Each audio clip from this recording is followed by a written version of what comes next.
silêncio de um crente é um grito, é um grito, é um grito diante de Deus.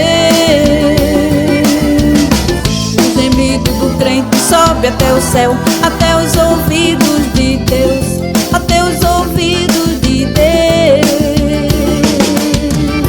O Senhor contempla você, o Senhor contempla no céu e manda a resposta urgente.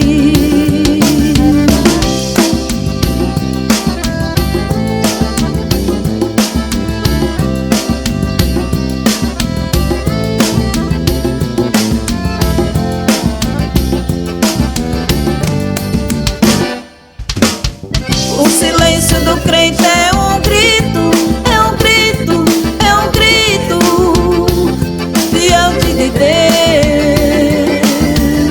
O gemido do crente sobe até o céu, até os ouvidos de Deus, até os ouvidos de Deus. O gemido do crente aflito chega até os ouvidos de Deus, e Deus não suporta gemido de crente.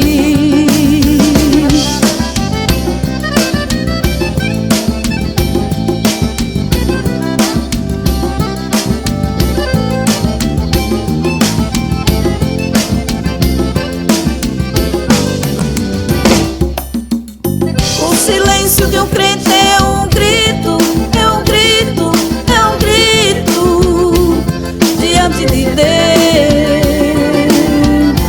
O gemido do crente sobe até o céu, até os ouvidos de Deus, até os ouvidos de Deus.